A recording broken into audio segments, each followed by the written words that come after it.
Join Woodward Sports' own Jeff Iafrate, along with special WSN guests for the most anticipated Lions season in decades. Filled with different surprises and expert analysis. You're not going to want to miss out. Go to our Woodward Sports YouTube channel on Sundays and tune in live from 9:30 to 11:30 a.m. Welcome, everybody, to the Detroit Lions pregame show here on the Woodward Sports Network. You know what time it is. Yeah, baby. Another Sunday, another Lions game. We got the whole crew with us here today. Jeff Iafrate for the Morning Woodward Show. Booner and Broder from Woodward Nights. Hey-o. Look at Broder over there in the sound booth. Go. This guy's helping us out. Baby. Yeah, that man just did Woodward in Maine. If you didn't check it out, you can go watch it. The Insider Show here on the Woodward Sports Network. This is the pregame show. Chris, the man, the myth, the legend, the TD from the heavyweights. Yes, sir. We got like a little piece of the old network in this room. You know what I mean? We do. We're missing two shows, though. It's okay. Right? I like Weird. Which two shows? Yeah. Maybe 4 and 5? I don't know. That's fair.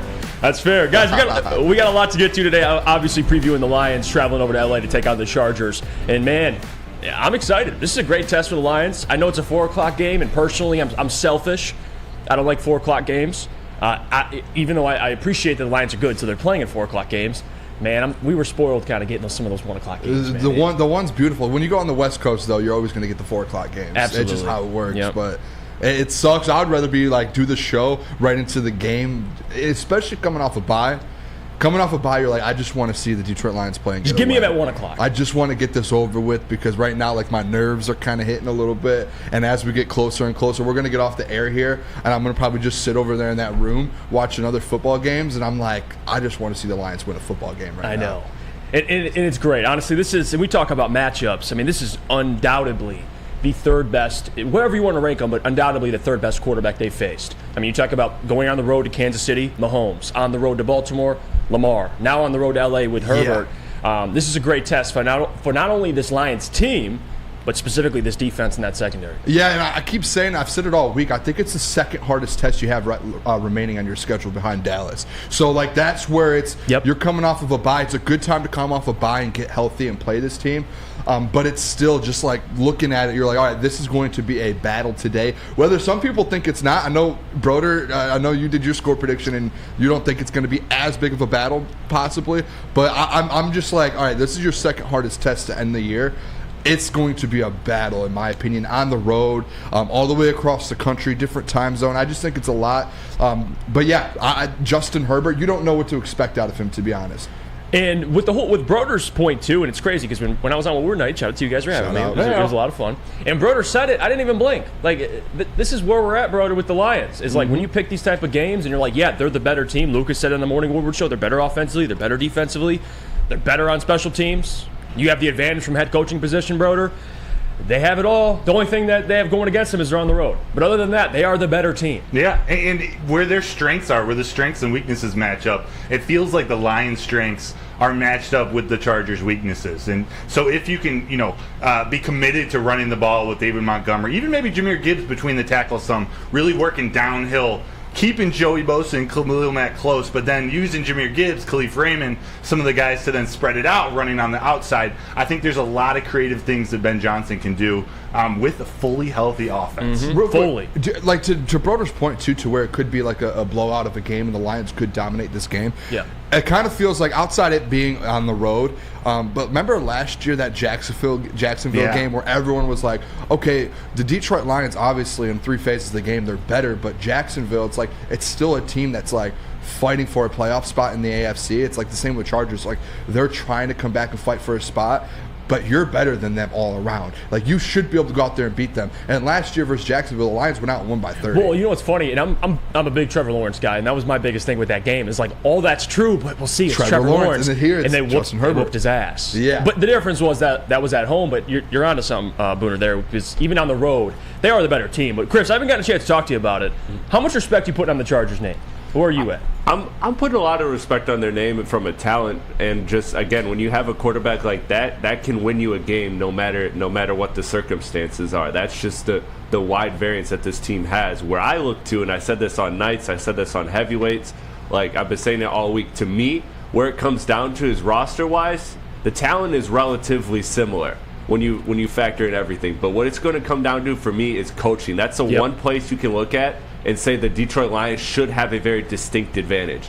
You need a great coaching game from Dan Campbell, something that he's proven and done a lot in the past, going back to last season, 16 games. He's been coaching very well versus the Chargers coach, which we all know is he's basically a sitting duck. So at this point, you got to look at that advantage being in favor of the Detroit Lions between Ben Johnson, Aaron Glenn, and Dan Campbell. They have to execute a great game plan. They have to come up with great schemes. Dan Campbell has to make the right calls, when to go for it on fourth down, when to punt it, when to go for the points.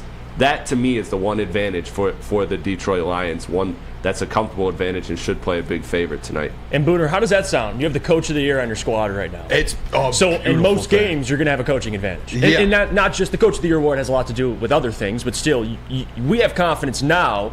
For the most part, most Lions fans, going into a game, you're like, we have the better coach. Yeah, There's only a couple games where maybe you have to think about it, but for the most part, especially with the schedule, Booner, advantage goes to the Lions. And what do you? And you say it all the time, and you guys said it on the morning show for like over a year now. What do you need? You need a GM, a coach, and a quarterback. Yep. Right now, you have all three.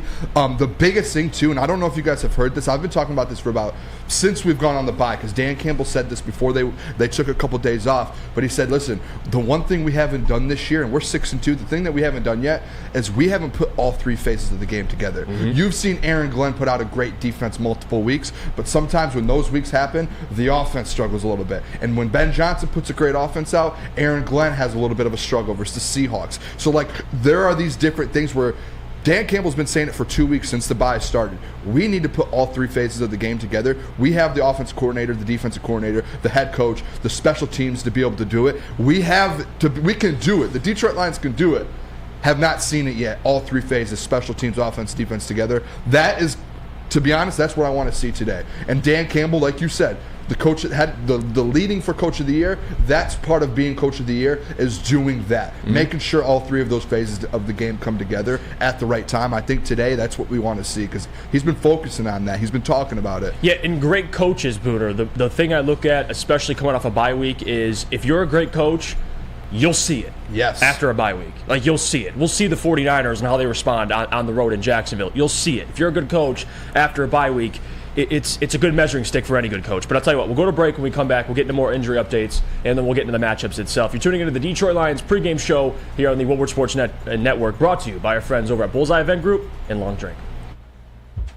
Brace yourselves, Detroit. As the sun begins to set, two of Woodward Sports' brightest young stars will be taking the mic for a brand new show. Woodward Nights with Booner and Broder. The dog days in Detroit are over, and the boys are unleashed. Join in on the banter and hop on the bandwagon of the #1 night show on the internet. Tune into the Woodward Sports YouTube channel every weeknight from 8 to 10 p.m. Woodward Nights with Booner and Broder. Now, coming to Woodward Sports, Woodward and Main Street, the Woodward Sports Network Detroit Lions show. Catch Gabrielle D. Phillips, Matt Broder, and Terry Foster for all the latest news on your Detroit Lions every week. Only on the Woodward Sports Network YouTube channel and woodwardsports.com. How would you like to win not one, but two vehicles of your choice? One for you and one for your wife, your girlfriend, or your best bud. Get to Lady Jane's today for an award-winning haircut and automatically enter for your chance to win. Courtesy of Les Stanford Buick GMC of Ferndale. Lady Jane's, open 7 days a week, walk in anytime. It's wicked awesome. Welcome back to the Detroit Lions pregame show here on the Woodward Sports Network, brought to you by our friends over at Bullseye Event Group, the Lions VIP tailgate. Man, go check it out. You can head over there, bullseyeeventgroup.com, get your tickets, home games. It's a lot of fun. Lucas Kool-Aid are down there on home games. Yes, sir. We kind of got a little peek of it. I think it was the Seattle game, the week first one. home game. Yeah, it week was. Two, week two. It was a blast, man. So get over there, get your long drinks, and have some fun. We got a lot more to get to though. Appreciate everyone for joining the show. If you could do me a favor and like the stream, it does help the algorithm of the show, and of course it helps us here at the network. So thank you for that. There? Nobody. What's the comment? Read it. Why is Booner such a dog? Let's go, nobody. Football. Hey, that's fair. Lions, baby! Booner does have that dog in him. Rich says Jeff looks like a 12-year-old with serious facial hair. Well, I appreciate that, Rich. I do. I appreciate that. Great. Yeah, let's get into it. All right, matchups and injury report. And I'm going to go to Broder first on this because, not that the official injury report's out or anything, but Broder, a lot of guys are getting back healthy, which I think is the biggest storyline. The bye week came at a much-needed time. Yeah, they are. You're getting a full complement of your offensive line back. You're getting Jonah. You're getting Frank. Graham Glasgow officially getting the start. You're going to have a full, healthy offensive line against a team that's second in the league in sacks. Great opportunity. But more than that, though, Broder, and I think this is the most important part, you're getting David Montgomery back. Yes. And they haven't been great in the red zone, so he's a big addition, I think. Yeah, David Montgomery, that offensive line, that's the identity of this team. If you can get them going, that just opens up so much for this offense. This is the moment, this is the game, I should say, that Ben Johnson has been dreaming of. Since they drafted Jahmyr Gibbs, he hasn't had all these weapons at his disposal. They haven't been healthy or active. Jameson Williams was suspended earlier. Now he's got everybody. The full playbook can open up. We don't know if he's still yet, if he's going to have Donovan Peoples-Jones. What do you think on that? Do you just your guess on that? You think you'll see action today, Donovan Peoples-Jones? I don't think so. Okay. I would have thought earlier in the week, but showing up on Friday, the Friday injury report with a rib injury, which is something they knew about when they traded for him. It's nothing serious. I just think Dan Campbell, he's been extra conservative bringing guys back from injury or even putting guys out there before he believes they're ready. Mm-hmm. So it sort of all depends on how healthy he is, obviously, and also how much he's picked up on the playbook. And he did have a little extra time with the bye week, but it doesn't mean Ben Johnson's offensive playbook is easy. Do you know what, too, Dan Campbell mentioned with Donovan Peoples-Jones is they have so much there's depth on this offense now. Right. David Montgomery coming back, Jahmyr can go play in the slot. There's different things Ben Johnson can work with to where if there is a little bit of an injury or Donovan Peoples-Jones, if you don't feel like he has that full playbook down, let's just take a week. I would like to see him for sure. Yeah. But if there's a situation to where there's a play out there and it's like a 3rd and 15 or a 3rd and 10 and you need something and a wrong route or miscommunication, it's like he's just because he's not ready yet. That's where I'm like, okay, maybe let's wait because we still have, Dan said it in the press conference on Friday or Thursday. He said we have so much depth. We don't need to rush a guy like that in right now. Well, speaking of Jahmyr Gibbs, and this is a little preview of what's to come later on the betting segment. We got best bets with Booner. That Jahmyr Gibbs receiving line moved. Did you see that? It did. It went from 18.5. I think it was over 20 now. It's at 22.5. Yeah. I was going to take it this morning. We should have taken it. I at took 18. a different line for him though, so I got something else. You speak about that passing game. That's another guy I think will be more consistently involved on a week-to-week basis. I'm excited about that. I've been clamoring for that all year, and we're starting to see it. So that's great. Just to start on the offensive line, though, let's talk about the matchups and the confidence level you have. Chargers defensive line, again, second in the league in sacks. They're productive. We see what they do. Khalil Mack had 6 sacks in a game. I get context. It was against the Raiders offensive line. Who the Lions had 7 sacks against, or 6, excuse me. So, it is what it is. Khalil Mack, though, Joey Bosa, 2 guys that can wreck games. And they got Tooley, the rookie defensive lineman, who's pretty good, too. Lucas was hyping him up on the Morning Woodward show. I wasn't familiar with his game. Now I am. He is legit. That's what I was told, Neil Rule would say. But to your thought process, Booner, your confidence level, you think, especially now, and Dan kind of talked about this a little bit, too, when you have 2 great tackles, especially when you're facing a defensive line like this. Yep. Most offensive lines, you have to chip, you have to send a tight end, you have to send help. When you have Taylor Decker and Penei Sewell, you can put those guys essentially on an island and have trust in them. Yeah. Advantage Lions. When you have the number 1 offensive line in the NFL, any matchup you have with it, it's and that's why even going forward into the playoffs and stuff, going with against these elite defensive lines, it gives you that much more faith that, hey, when they're fully healthy and they're the number 1, even when guys weren't healthy, they were still the best offensive line in the NFL. Now you got guys back. You have Taylor Decker on one side, Penei Sewell on the other. Joey Bosa coming off a 2.5 sack game versus the Jets. That Jets offensive line to this Lions offensive line is night and day difference. Mm-hmm. It is completely different. I have all the faith, and I think that's where this game comes down to be honest, is our offensive line to their defensive line, because the number 1 thing on our offense is protect Jared Goff. Let Jared Goff make throws and keep him in the pocket and do not let people get to him. When you're going up against a Joey Bosa and a Khalil Mack, you have to have faith. I think these guys can do it. I don't see this Chargers team getting, maybe 2 sacks today? 3 sacks. I think they're going to protect them, and I think Jared Goff's going to have a nice game today. That's where this game comes down to. I said it on Woodward Nights. I've been saying it on Morning Woodward Show. We filmed a little Fox 2 News segment with me and Lucas. It's the same thing. I've been consistent. This game, how it's going to be dictated is up front. Defensive line, of course, getting after Herbert because we know what he can do if he's not pressured. And then the other thing is just keeping Jared Goff upright. I think the Lions will be able to do both those things, and if they do both those things at somewhat of a high level, or at least better than the Chargers. This game could get out of hand quickly. But the other thing I wanted to bring up, too, is another matchup. Chargers DBs. Worst pass defense in the league. And you bring up Derwin James, you bring up Asante Samuel. Yeah, Junior. You bring up the names. But the data doesn't lie. They're the worst pass defense in the league. And I think this is opportunity for Amon-Ra St. Brown. Another big game for him. Yeah. And the rest of these guys to get going. You got Jared Goff, who's playing some of his best football of his career.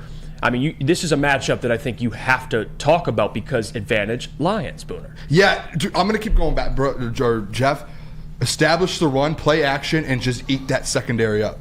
That is where I'm at with this game. I think Jared Goff throws for 250-plus yards, 2 touchdowns today. I think he's going to eat the secondary up, and it is because, too, you get back David Montgomery, who can help. And I know Jahmyr Gibbs has been dominant the last 2 weeks, but having a David Montgomery to go get 5 or 6 yards per carry, and then you have a Jahmyr Gibbs to throw in there, establish a run, eat this secondary up. This secondary has struggled. You can say all the big names you want, but if you can go at them, it's going to be a lot of points, I think, for the Detroit Lions today, and I think it's just because of that. Yeah. I think I'm not going to do it. I was going to say, what? I might put a good Booner. No, I'm not going to. Okay. Because I already have my locks. This is where sometimes I start talking, I get emotional, and I'm like, maybe a Booner guarantee. No. I already have a guarantee locked in, so I can't change it. Another player, another Almost player that did I it. think has an opportunity to benefit from this defense is Jameson Williams. And I'm not saying, I know we talk about this dude every week, so I don't want people to be like, oh, here we go again. Man benefits from every defense. It sounds like every week. Jameson Williams. No, but for real, this is the worst pass defense they've faced. So if you talk about an opportunity, Donovan Peoples-Jones is not here yet. You're going to need something out of J-Mo, and he has an opportunity this week to produce. And I said it on Woodward Nights. It might have been a little emotional. I think he finds pay dirt today. Yeah, baby. I think he finds pay dirt today. Jameson Williams. And I don't know how. Could it be a 50-yard touchdown catch? Sure. Could it be like Broder brought up, the 3 catches for 50 yards in a TD? Could be that as well. But this, if there's an opportunity, Booner, this is the one. It is. The worst pass defense. Now, you don't want to get pass happy and let Joey Bosa, Khalil Mack, and those boys loose. But at the same time, if you can run the football, establish play action, get some favorable matchups, you get Jameson Williams in that 4.2 speed, as long as he catches it, there's going to be big plays out there to be made. I'm gonna give you guys a little secret here.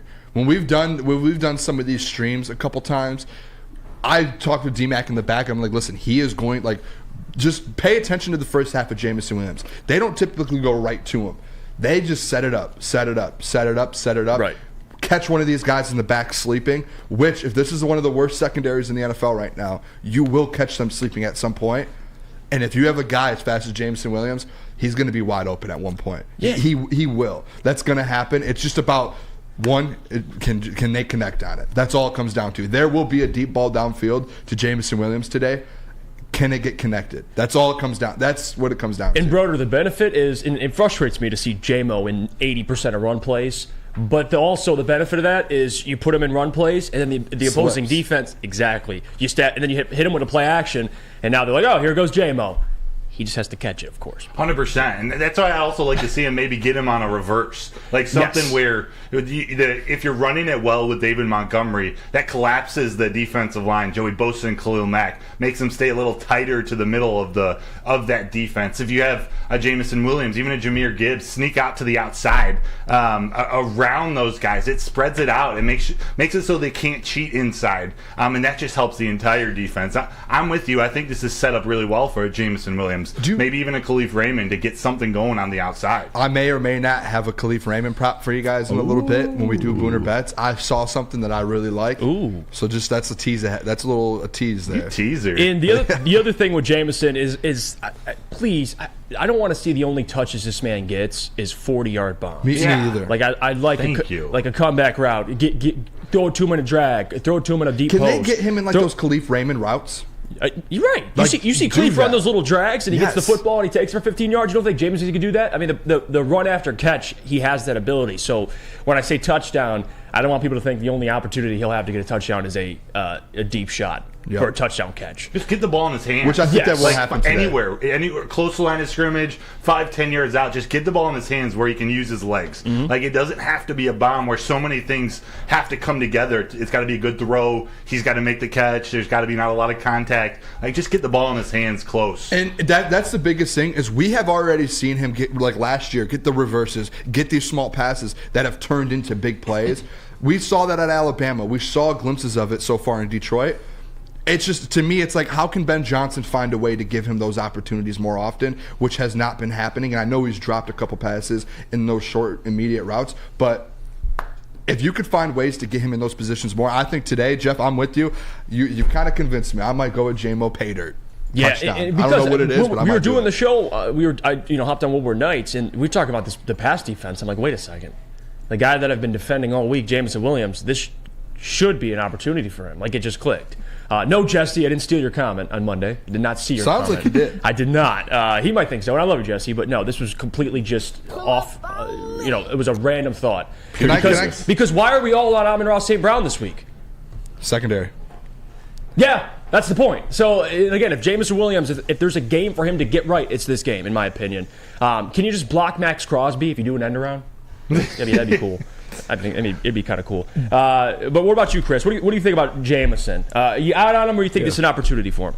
Yeah, of course it is an opportunity for all the points that you guys have alluded. The weak secondary defense for the Chargers, and just again how you have just with Ben Johnson in the offense. I say it all the time. It's an ecosystem, right? It's not just relying on one thing. So that's what makes it so deadly, is that you have so many different ways. And like Booner said, they kind of set it up. And it's unfortunate, though, that we're at the point where we have to say if J-Mo catches it. But this is just where we're at.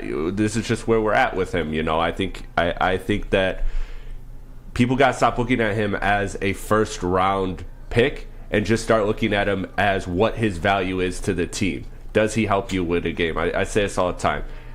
Maybe he ends up being a reach as far as the number one, as far as the first-round pick. But you know what? If he catches one touchdown in an NFC Championship game, then all is forgiven. Nothing else matters. At this point, it is what it is, and you're just trying to get value from the player himself. And this is a matchup with a quarterback battle that could go either way.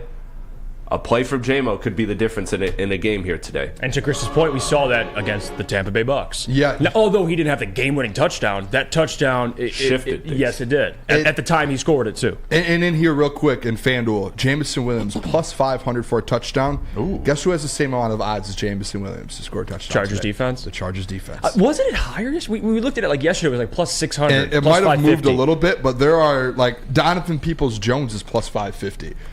Oh, so, what? Yeah, so they don't have much faith today in J-Mo doing it, but I don't know what Broder's talking about over here.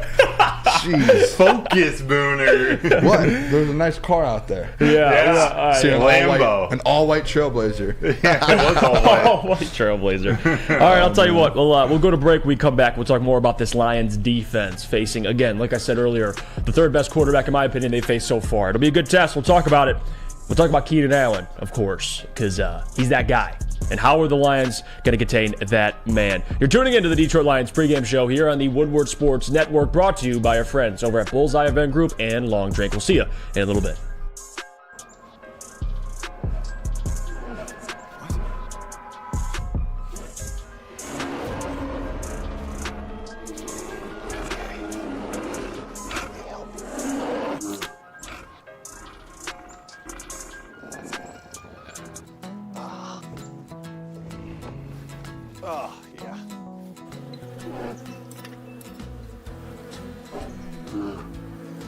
Nothing.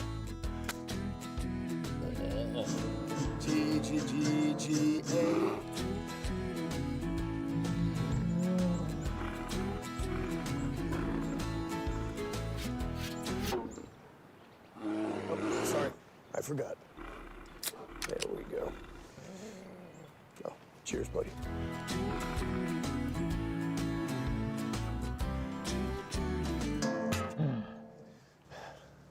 I think we need to get you a pick.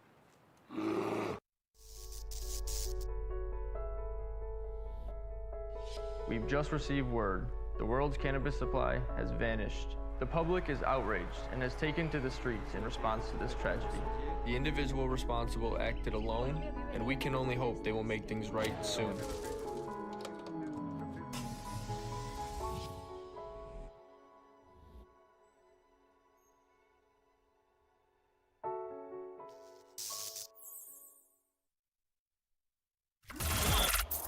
Woodward Sports' own Tom Mazaway and Sam Stick Day will be hosting our Lions postgame show after every Lions game all season long. Tune into the Woodward Sports YouTube channel for his hot off the press takes, game analysis, and Kool-Aid sipping celebrations. You won't want to miss it. Join Maz, Stick, and special guests each week immediately following every Lions game, exclusively on the WSN YouTube channel. Welcome back to the Detroit Lions pregame show. Got the crew with us, Jeff Iafrate, Booner, Broder, and Chris Platte. We're hanging with you. Thanks for joining this show. Let's get to some of the more matchups. We just got done talking more about the Lions offense, who they're facing, Chargers defensive line, Chargers secondary. We'd say it favors the Lions. Now let's flip the script a little bit. Justin Herbert, Keenan Allen, Austin Eckler facing this Lions defense. Now, the one thing that I think is interesting about Austin Eckler, and listen, he's a great back. I get all that. He's great in fantasy. I took him this year, so I'll even admit to that. But he's averaging 3.6 yards per carry. It's on the ground running. But when you talk about him in the passing game, he's much more of a threat. That's where he makes his money. Because this year, he's averaging 11.1 yards per catch. So he's a more explosive athlete in the passing game. We know that. I think this matchup in the run game with Austin Eckler favors the Lions with how they've been playing against the run. Now, the other guys that I do watch out for, Joshua Kelly, those guys, because those are the home run hitters. Austin Eckler is more of a, kill you by 1,000 cuts. I mean, look at the games he's had. He had a 100-yard game his first game against the Dolphins, which you know how that Dolphins defense looks now. 16 for 117. After that, he hasn't cleared 50 yards with 10-plus touches. So, I mean, you're talking 14 for 27 yards, 14 for 45, 15 for 29, 14 for 47. This isn't a guy, Booner, that's going to put up 150 on you. No, can I ask you a question with this then real quick? Talk to me. Because what's the strength of the Detroit Lions defense so far this year? Their run defense. Run defense. And what's the strength of the Chargers offense? Their pass. Pass so offense. It's a little bit of an opposite here to where you typically would be able to rely on the Lions to stop the run, and it's like, all right, the secondary has to step up, which they have in the past. Right.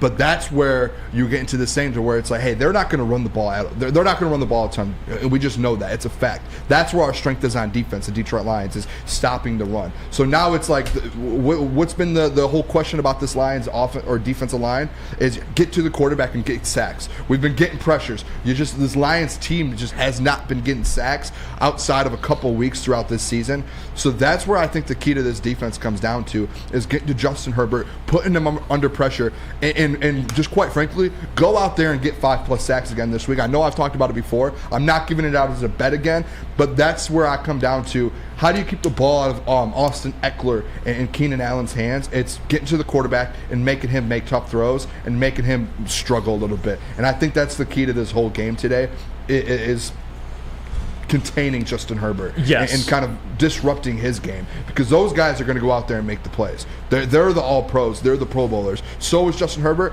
But if you can just get to one guy and disrupt that offense, that's going to be the key. Our defensive line getting to Justin Herbert is the biggest key to this defense to me. Yeah, I 100% agree with you. And I think it favors the Lions when you can force teams to be one-dimensional. Yes. Like, if the Lions are so great against the run and you're forcing the Chargers to be one-dimensional for the most part, that favors the Lions. Like, that would favor any defense. Like, if you know what the offense is doing, you're going to get favored. And especially how they've been getting sacks. And Broder, we've been seeing it, especially against the Raiders.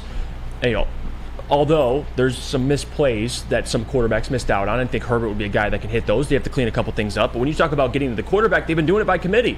And Julian Okora's back, who I kind of like. And he has 2 sacks in like 40 snaps.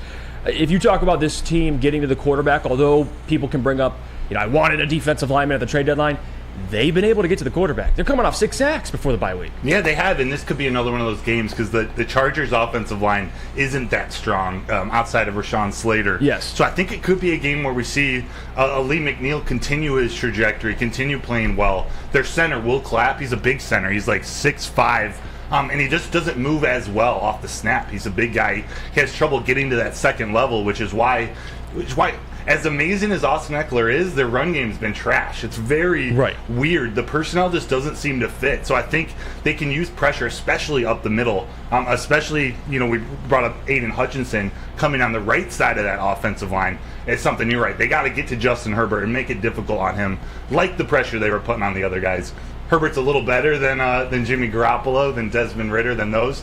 But it doesn't mean the game plan shouldn't still be similar. I expect a big game out of Aleem McNeil. You know what? And that's a great one. I think Aleem is a guy to look at. I think, of course, the other guys that you've expected to step up earlier, maybe a John Kamitsky, a Julian Okora, you can start naming guys. The big one, though, and I'll go to you, Booner, on this, Aiden Hutchinson. Huge. This has to be a get-right game for him. And by the way, I don't want to deny his impact, although he hasn't had sacks, because that's where me and Neil differ with the Aiden argument, is I still think even if you don't have sacks, you can make an impact on a game. And I get sacks are what matters. I get all of that. But you can't deny Aiden's been impactful. No, I completely agree. But to talk about sacks, this is the game. There's this, and Neil's put it out there a little bit, there's this mindset, and people are starting to get this to where if you don't get sacks, you can't impact, but pressures don't mean anything. The thing with the pressure is it disrupts the quarterback. And if you're leading the league in pressures, you're disrupting the quarterback out of anyone in the NFL. Do you think Quinnen Williams is good? Yes. And how many sacks does he have? What, half. 2? Or he half has a half sack? A sack. And how many pressures does he have? I'm sure he's getting to the quarterback, and he's disrupting the quarterback every single week. Yeah, he has half a sack. And by the way, and you could say, well, he plays defensive tackle. No, he's coming off 11 sacks last year. Exactly. This is a guy who gets sacks. So, continue. That's where people kind of veer off of this Hutch thing. Is Hutch has been dominant on the defensive line. And this is where I'm starting to come around to your side a little bit, Jeff, to where all these other guys need to step up a bit. Because if Hutch is going to sit here and veer off the quarterbacks and disrupt the quarterback, at some point there's got to be someone there to help finish him. Because if you're getting double teamed and you're still disrupting the quarterback, that's leaving someone free, right? Like, you're getting double teamed. Someone's got to be out there, and someone's got to be making a play. So that's where I think Hutch, yes, I would love to see a Hutch sack today. I would love to see 2 Hutch sacks today. I said it on Woodward Nights when we did our bye week stuff. Obviously, everyone did the mid-season report during the bye weeks. We did one. I would still, Jeff, as crazy as it sounds, I would still like to see Hutch make a go at 15 sacks. Go out there and get 9 in the second half of the year. There's guys at the first half of the year, elite dudes like TJ Watt, that have gone out there to start the season and got 9 through 8 games. Right. Go out there through 9 games and get a sack a game. Whether you get 2 in some games or 3 in some, go out there and dominate and go show that. But the one thing I want him to stay consistent is pressures. I want you to still disrupt Justin Herbert. Because last week, guess what the Jets did? I know they lost 27-6. They still got 5 sacks on Justin Herbert. They had a ton of pressure on him, and he threw for 136 yards and 0 touchdowns. But that is like... Yeah, and that was an Jets ugly defense. game. Like, if they don't run that punt return back for a touchdown, the Jets are probably in that game. If Zach Wilson wasn't playing as bad as he was, the Jets are in that game. Justin Herbert, there is a path to beating Justin Herbert and holding him down to nothing. That's getting to him and just putting a ton of pressure on him. Because remember the times last week, if you guys watched that game, the amount of times Justin Herbert got hit and was just getting thrown around but still got the ball out and was just incomplete. It happened almost every play. And that's the other thing, too. And by the way, I think I'm salty, even though we appreciate you. He says the biggest impact, sack the quarterback. Williams is a tackle. Williams doesn't stand up off the edge. Okay, you want to we'll bring up Nick Bosa then. There. Does that sound better? Salty. He has 3 sacks, but he's still making an impact. That's my point, Salty. I'm not trying to compare the exact same player, but my point is Quinnen Williams is a guy who's coming off double-digit sacks. He has half a sack, and Robert Saleh talks about him every week about the impact he's making. So I'm just saying, you could still make an impact without showing up in the stat sheet, but sacks, he has to get back on track there. Salty put a comment in there, and that's all I know he's kind of on the Neil side of things, where he put Hutch hasn't had a sack in a month. Well, listen, go look at we're all I'm a gambler here. Go look at the sports book and go look at the defensive player of the year odds. Hutch is still 4th or 5th overall. Yeah. He's still out there making plays and having an impact on the game that other players cannot do. Sacks aren't the end all be all. If you're out there putting pressure on the quarterback and you're forcing him to throw an incomplete pass, you're forcing him to throw a turnover, if you're forcing him to have a bad game and you're helping your defense basically just help win the game, what are we talking here about here at the end of the day? You know what? It's funny too. We talk about this defensive line, Booner. I think another guy that gets slept on a little bit, and I've been harping him up, and hopefully he can continue to get better and better, is Josh Pascal. That's the guy that I think this game, another opportunity for him, especially against the run. But they need another guy that can win one-on-ones, and Pascal is kind of a dude you can move all around the defensive line. You can put him on the edge. You can move him inside. This might be a good game. Somebody has to show up other than Aiden and Aleem, and that's what we've been waiting on. And maybe it's Julian Okora, but we'll find out. Do you know what a great analogy is to this whole Hutch sack thing? Yeah. It's like on offense, right? If you have a running back or a wide receiver that goes for 1,400 yards but only gets 3 touchdowns in a year, you're not going to be like, oh, that running back sucks because he's not putting the ball in the end zone. Like someone else is doing it for him. Like they're going to someone else for it at the end. It's the same thing with Hutch. You're getting all these pressures. It's like getting yards. It's like making an impact on the game. You're out there affecting the quarterback in ways that no one else can in the NFL, that only 6 or 7 people can. And you're over there making that impact. You're making them throw the incomplete passes, but you're just not getting the touchdowns. Like, that's the same analogy to it. That's why I'm like, I would love Hutch to get sacks. I think we all would love to see him with 10 sacks, 15 sacks. Absolutely. But let's not sit here and go at him and say he's not putting that impact, because he's still top 5 in the Defensive Player of the Year rankings right now if you go look at it on the sports books. Yeah, no doubt about it. I'll tell you what, we got a couple minutes here before we go to break. I want to get into Booner's bets, and maybe we'll talk about some things we're high on today. Let's go. But Chris, I want to go to you on this with Aiden Hutchinson. Where are you at with Aiden? How big of a game is this for him, and how much pressure you think's on him today? I think no more pressure is on him than what should be. And I think that there's just we get into this conversation on the heavyweights too about like Aleem versus Hutch and comparing their productions, but it's different level of expectations when you're drafted the position that Hutch is drafted, and you're the type of prospect that he is. So right now I feel like is he underperforming? Yes, to an extent. I don't want to say he's failing. Like we did grades, and I gave him a B or a B minus. Like I think he's been very, very good, but I think for the level of player that he is and can be versus the production we've got this year is above average, is good, but it hasn't been great. It hasn't been elite like Aiden Hutchinson is capable of being, and it's just been consistency. Like he's had games where it's just like wow, like he just jumps off the page. And then there's other games where you're kind of like, yeah, he's pressuring the quarterback and those things that people that really pay attention to details see that, but they're not really as impactful as the games where he's getting the interceptions or he's sacking the quarterback. Like right now he seems to be inconsistent.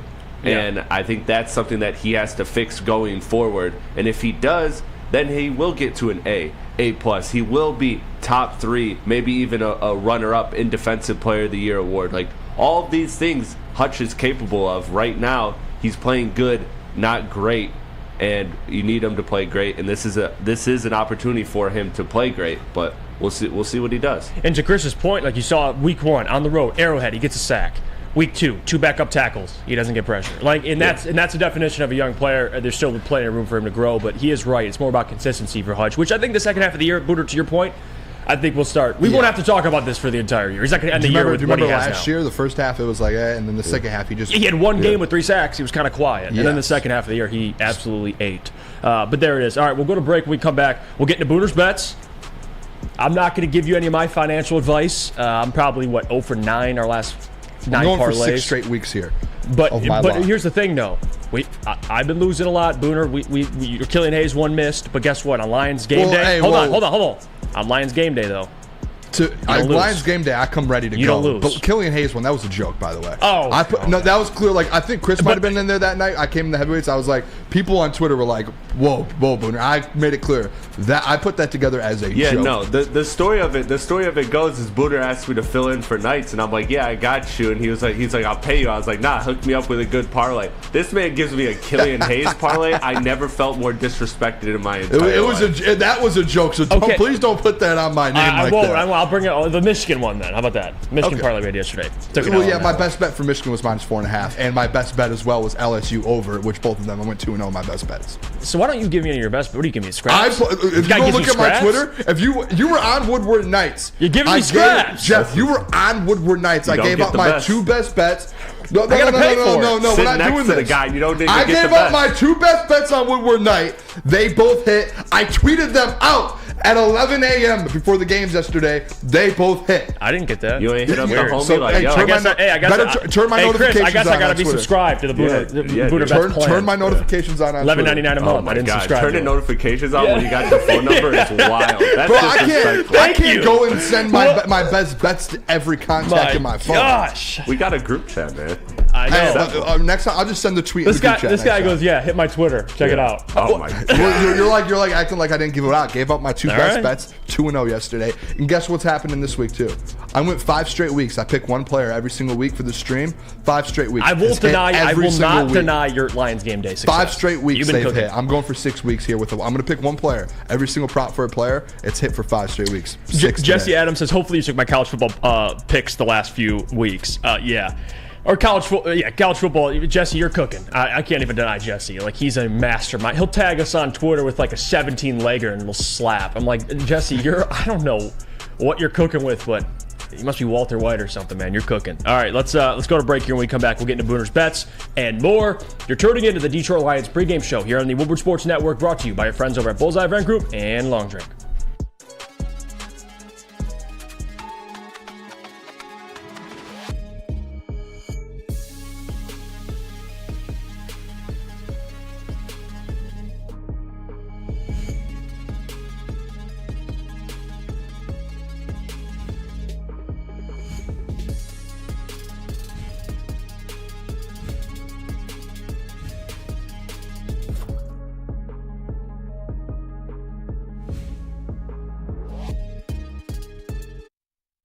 How would you like to win not one, but 2 vehicles of your choice? One for you and one for your wife, your girlfriend, or your best bud. Get to Lady Jane's today for an award-winning haircut and automatically enter for your chance to win. Courtesy of Les Stanford Buick GMC of Ferndale. Lady Jane's, open 7 days a week, walk in anytime. It's wicked awesome.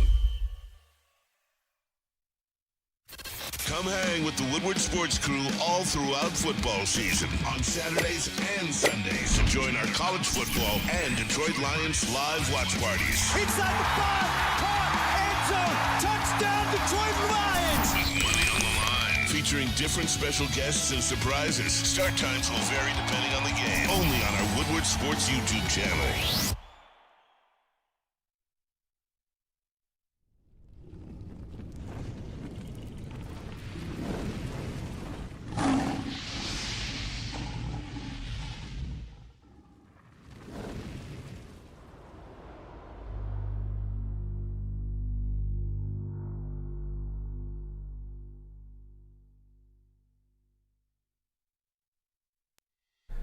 We're back. It's the Detroit Lions pregame show here on the Woodward Sports Network. Thank you guys for tuning in. More to get to. You know what time it is. The much anticipated Booner's Bets. Football, baby. Booner, what do you got for us? All right, I've got a lot for you guys. I have some NFL plays, as always. I actually just took one off because I'm seeing some injury news. There's an update. There is an update. I have some Lions plays as well. Lions plays are for the stream.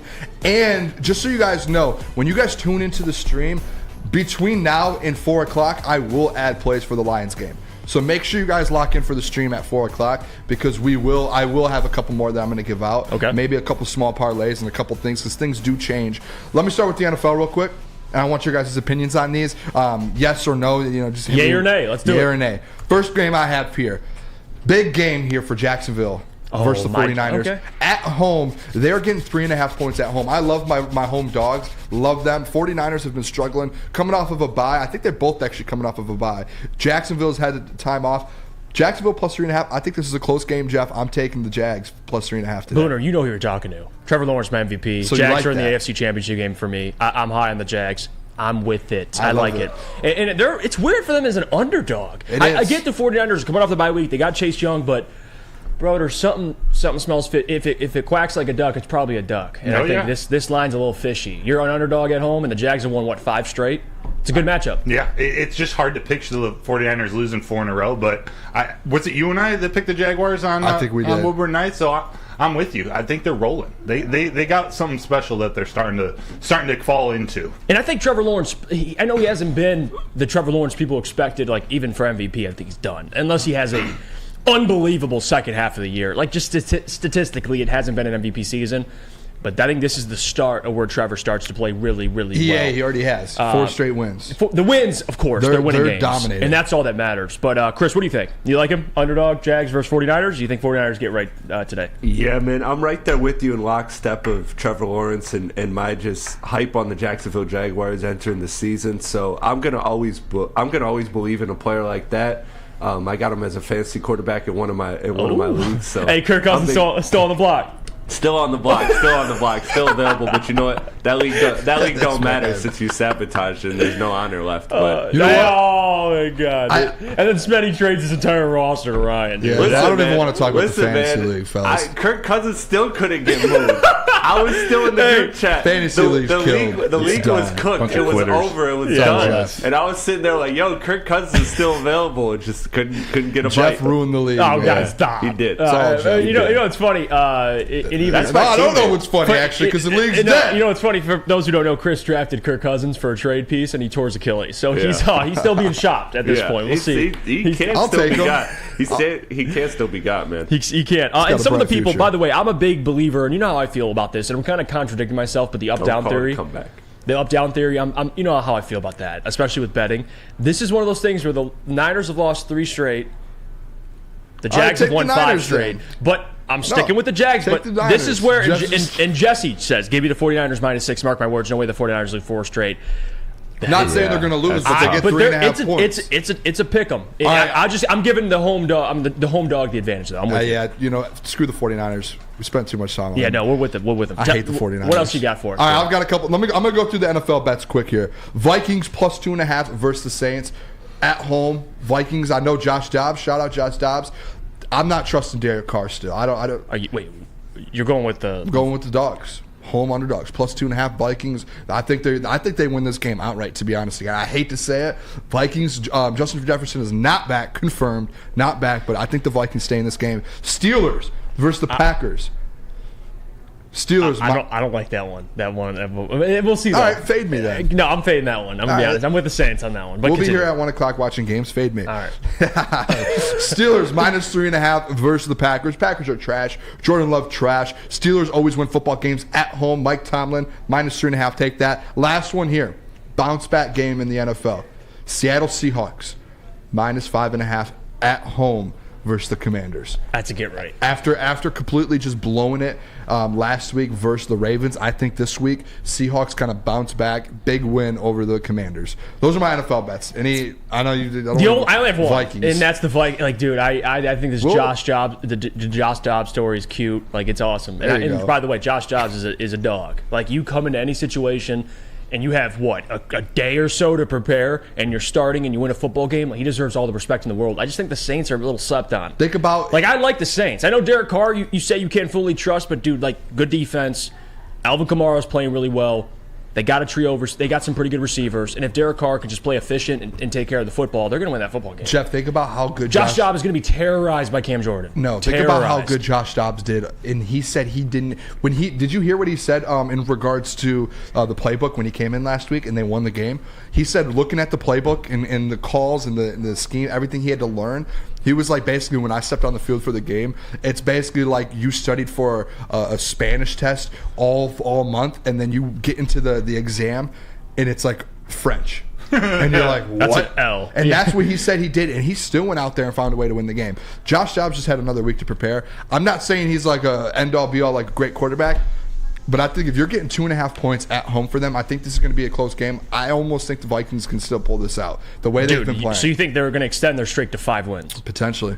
Don't say potentially. You with this? Well, say it. They're winning this game. No, say it. Potentially, because I have +2.5. I don't have money line. I have +2.5. So potentially. Okay. Don't try and do that. Don't put those bad demons on me, Jeff Iafrate, Hollywood. He's weaseling his way out of it. Don't do that to me, Jeff. All right, Lions plays. Yeah, Broder knows. Broder, what do you think about it? Real quick, Broder. Who's winning that game? Saints or Vikings? Vikings. You with him too? Yeah, I'm with him on this one. You guys are a duo. I should have known. You son. No, there's a little magic too. I'll take a small sample size out of Josh Dobbs. There's just a little magic coming out of that.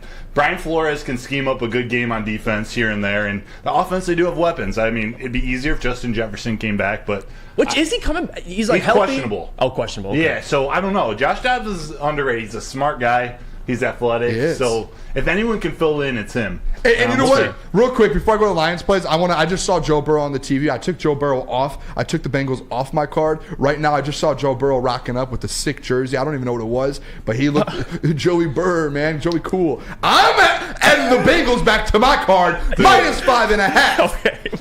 Okay. I really like that sweater you're rocking, Jeff. You know, I'm a roll with your bets. That's my guy. I'm rocking with Joey Burr. Jeff may be 0 for 9 on his last bets, but look at the fit today, man. I'm rocking with Jeff, bro. Yeah, I'm rocking with Jeff. It's a feeling. Lock in, bro. Whatever you're doing, I'm doing. We're running it. Yeah, isn't that wild, Chris? Yeah, you see crazy. a wardrobe and it shifts your whole. I'm You locking just in. said a minute. Okay, you're locked in. We're Okay. back in. I'm back. I know in the commercial Man, break more- I said I'm taking Bengals off my card. They're back on it. -5.5. I don't care who's playing. It works with Booner, but don't work with the girls. I was about to say, Booner sees a wardrobe change and he's like, you know what? I'm back on the Bengals. I'm back. I That's all saw it took. him walking in. He looked like he's ready to put up 40 points on. Okay. Yeah, I don't even know who they're playing now. All I just right. drew a blank. I need a girl to believe in me by the way I dress, like Booner believes in Joe Burrow. Hey, our Lions plays. I have a lot of Lions plays. I have to get through those real quick. All right. Well, you know what? Yeah, what we do when we come back? let's go to break because we'll spend some more time. These are the ones that I always win. Okay. These are the winners here. Ryan's reaction says Juicy knows ball 0 for 9. Yeah, I do not know bets. That is not Well, my. no, that's ball because it's football. You're betting on football. No, it's not. Yeah, you know that too. No, I don't. I know JJ ball. McCarthy knows bets. And that's the thing. Like you'd assume. Well, by the way, So does Calvin Ridley. I went there. yeah, you did go Oh, too soon? And J-Mo. there. Yeah, JJ McCarthy ruined my parlay. So. He made me happy. Because you don't know ball. Okay. Yeah. Okay. Yeah. You're son of a bitch, aren't you, Booner? All right. Let's go to break. Facts. Let's go to break, and then when we come back, we'll get into Booner's best Lions bets because I am excited because we've been hot on the Lions bets, Yes. and I think this is a chance for me to kind of recoup some of the money. But regardless, you're watching the Detroit Lions pregame show here on the Woodward Sports Network. Thank you guys for tuning in, and thank you to our friends over at the Bullseye Event Group and Long Drink.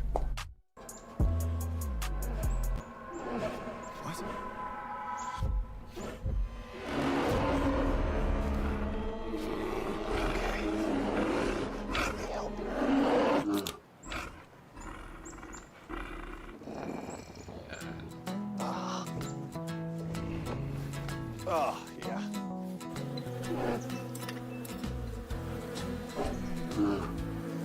Nothing. G-G-G-G-A.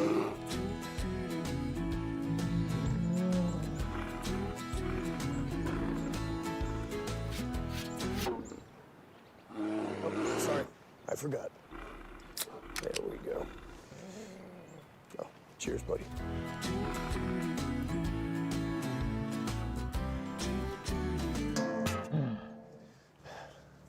I think we need to get you a pick. Brace yourselves, Detroit. As the sun begins to set, 2 of Woodward Sports' brightest young stars will be taking the mic for a brand new show. Woodward Nights with Booner and Broder. The dog days in Detroit are over, and the boys are unleashed. Join in on the banter and hop on the bandwagon of the #1 night show on the internet. Tune into the Woodward Sports YouTube channel every weeknight from 8 to 10 p.m. Woodward Nights with Booner and Broder. Woodward Sports' own Tom Mazaway and Sam Stick Day will be hosting our Lions postgame show after every Lions game all season long. Tune into the Woodward Sports YouTube channel for his hot off the press takes, game analysis, and Kool-Aid sipping celebrations. You won't want to miss it. Join Maz, Stick, and special guests each week immediately following every Lions game, exclusively on the WSN YouTube channel. We're continuing it. You know what time it is. Booner's bets. Yeah, baby. Went through some of the NFL bets. I like them, Booner. I do. I you. give you some credit there. No player props yet. But now we're going to get into those player props. Yes, Detroit Lions Lions. versus Chargers. Booner, talk to me. Give me some best bets for Lions. Oh, gosh. He's Trevor seeing, Lawrence is pulling now up Trevor now. Lawrence is Are we Trevor, taking the... We now, already took the Jag, baby. Hey, now... Look at he's ready. He's locked in. Now Trevor Lawrence has a nice outfit. Now Booner might ride. Now with it's the money Jags. line. already- Yeah, now now it's it's money money line. I already gave the Jags out. It might be money line. Oh, Plus my God. 3.5 though. Look at the fit. We're taking plus 3.5. All right, we're taking Adam Schefter too because he's got a nice fit on. I'm just kidding. All right, Detroit Lions plays for today. As always, I've told you guys every single week. I started this, I make about 4 or 5 games ago. Yep. We've gone 5 straight weeks. I pick one player, and it is that guy. I can't remember what we called it. We've been calling it something. Just went past my mind here. I've had a great morning today. A lot of coffee. I'm buzzing. But I've got to play for you guys. We're going for 6 straight weeks, 6 straight winners. Guess who the player is today, Jeff? He's going back home to Los Angeles. It is the one. California's the own. only Amon-Ra St. Brown. We are going all in on him today. I've got Amon-Ra St. Brown over 85.5 receiving yards, over 6.5 receptions, and him to score a touchdown at plus 130. All separate plays. Don't parlay it together. Separate plays. We're going to go 3-0 with that. I'm going to go 6 straight weeks here winning those, Jeff. I love. That's my player. That's my player. I'm putting the Booner's names on the line for that for the 6th straight week. 5-0 so far. We're going 6-0 with that. What are your thoughts? I think a lock has to be Amon-Ra 70 yards. Like, that dude has to. I think his over-under right now is like 82.5. 85.5. I just put that up okay, there, so it moved up. half, It was a little lower. So that's got to be a lock to hit that over, Booner. 85.5. And he can get that in 4 or 5 catches. All we need is 7 catches, 86 yards, and a touchdown. And Amon-Ra St. Brown, and we're 6 straight weeks. I've made you guys so much money going these last 5 weeks with all these players, and just one every week, one player, a Booner, my name on the line, and it's been 5-0. So I've made you guys a lot of money. This is the player this week. Nobody says it's called Booner's Legacy Player of the Week. Booner's Legacy Player of the Week. Amon-Ra St. Brown. Thank you, nobody. You were locked in every single week. Yeah, nobody is locked in. I have a couple more plays, though. These are plays that I'm playing. That sounds wild. I'm obviously that's my best bet. Hey, that actually, and both things could be true. That sounds wild. Nobody's locked in. Yeah, nobody cares, but no. That's why I love his name in there. I love the name. I have a couple other plays. So obviously the St. Brown plays, those are my biggest ones. I put the most on that. A couple units on each one of those. But I have a few more here. First one units. I have. What'd you trade? Yeah, damn. What you betting? Pounds, euros? What you betting? Yeah, a couple pounds on that, dude. Well, units, if you know anything about gambling. Big betting guy. Yeah. Big betting guy. Now I know Chris doesn't watch any of my gambling content because I talk about units every single show. Your Thanks, units Chris. are what? What's your? Well, I'm not giving out how much I for each unit, but a unit is one like how much you place on a bet. I know, and you put a lot probably. All right, continue. All right, Sorry. but Randy Johnson. No, not a Randy. All right, can I go over the rest of my plays? Yes, sorry. Fellas. Continue. All right, let me lock in. Jahmyr Gibbs.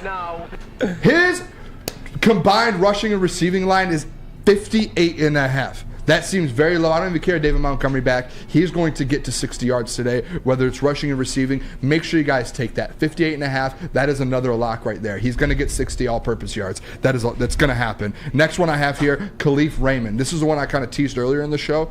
Khalif Raymond. He is that reliable source. He can get you at least 1 catch a game. And every catch he gets, he's going to break off and get some yards. His line today is set at 13.5. What? Extremely low. I'm telling you guys, if you guys want to put something, take Khalif Raymond 13.5. He has hit that in every game besides one game, and that was the Packers game. Why is it so low? I have no clue. Like some of these because things, of Jonathan Peoples-Jones, but he might not even play today. So Khalif Raymond, he's going to get 2 catches for at least 20 yards today. Yeah, he can get that in 1 catch. Easily. I mean, that's insane. I like that a lot, actually. But continue. Another last kind of single play I have is the Lions team total. I have the Lions, and you guys, we'll do our score predictions at the end.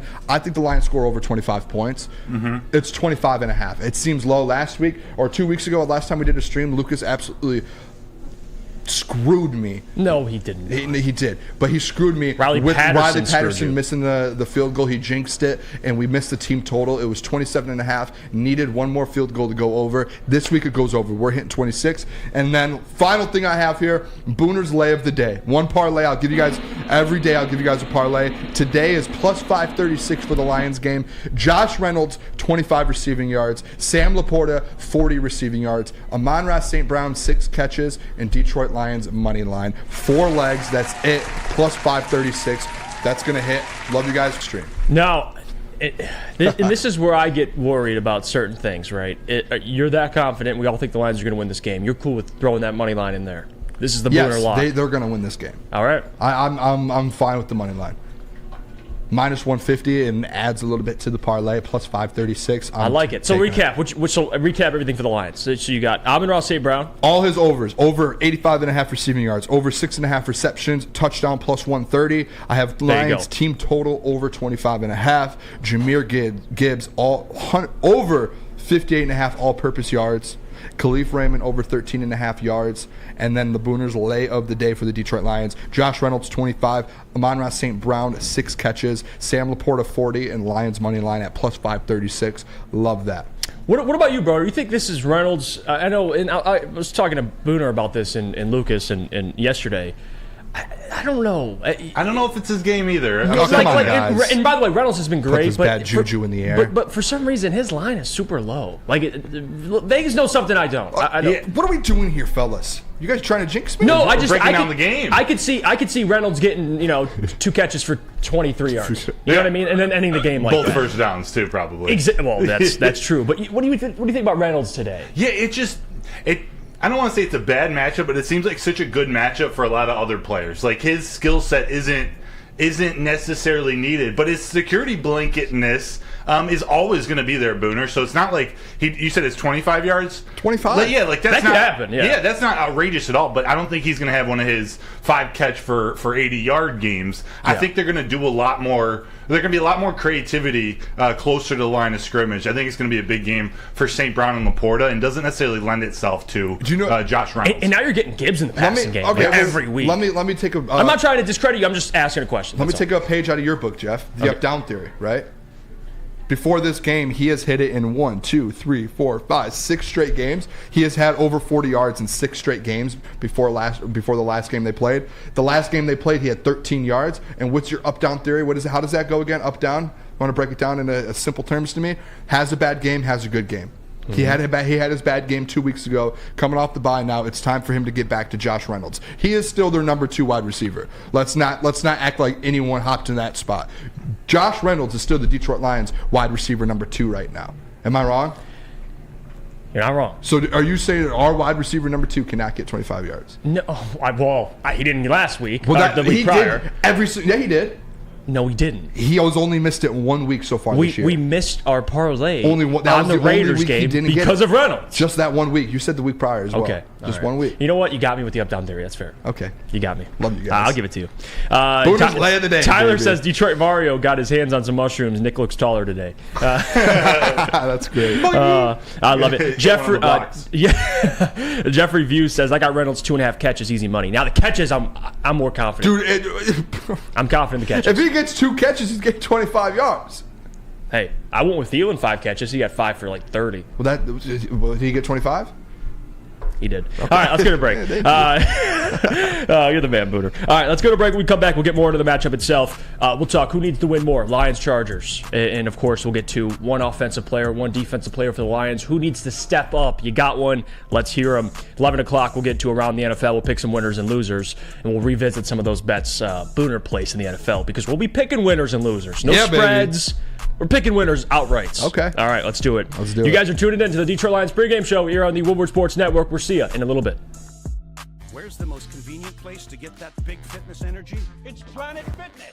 Join today for just $1 down, $10 a month. With over 2,400 locations and equipment for every workout, you can get in, get energized, and get going. And with free fitness training and most clubs open 24 hours, everyone belongs in the judgment-free zone. So join today for $1 down, $10 a month, no commitment, cancel anytime.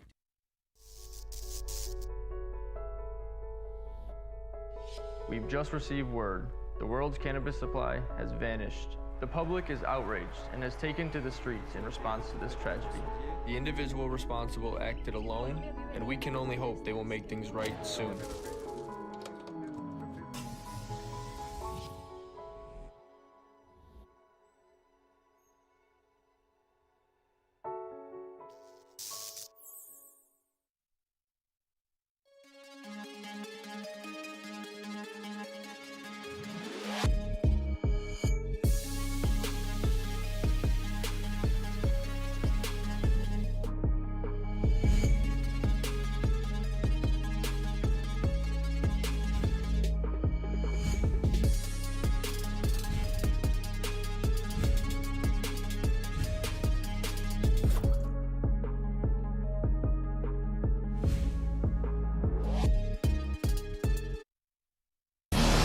We're back. It's the Detroit Lions pregame show here on the Woodward Sports Network. Thank you guys for tuning in. More to get to. I want to ask the question. I'll call a little bit of an audible here because I want to ask the question. Who's one player defensively and offensively that you expect to step up or you expect to shine? It can be either one. Because step up can be interpreted like they haven't been playing well. So I don't want that to be always the case.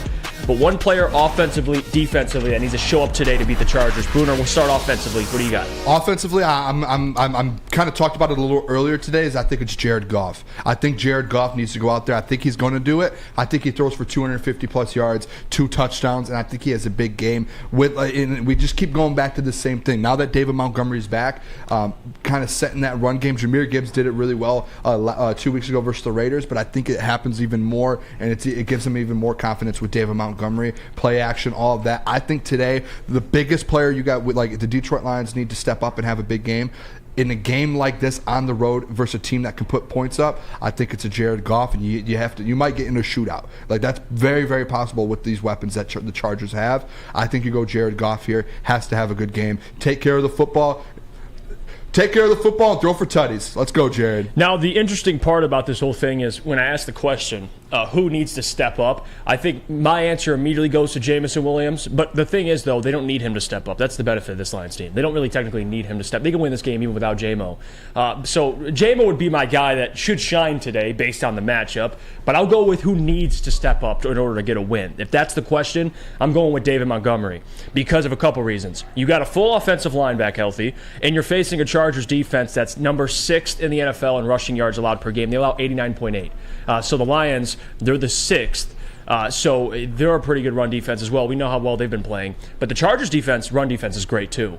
And although their pass defense is bad, there's context there because teams just only, they just throw all over them and throw for a ton of yards. So, missing some context there. But regardless, full offensive line back healthy. David Montgomery looks good. They need a big game out of him. And you could throw Jahmyr in there. But the reason why I say David is in the red zone, because we've seen this team over the last couple of weeks without him struggle in the red zone. This is a guy that I think could easily today go for 2 touchdowns. Give me David Montgomery, has to step up. What about you, Broder, offensively? Yeah, it's hard to deny those points for Montgomery. I love it, but I'm going to go with Jahmyr Gibbs. I really like the matchup against the Chargers backers. The play action now, especially with Montgomery, I think it benefits Jahmyr Gibbs and what he can do, catching the ball to the outside, and also some of the runs he had Monday Night Football against the Raiders in between the tackles where he was able to get to that second level and then bounce it outside. I think it could be a big one for Jahmyr, and there's going to be a lot of Lions receivers and tight ends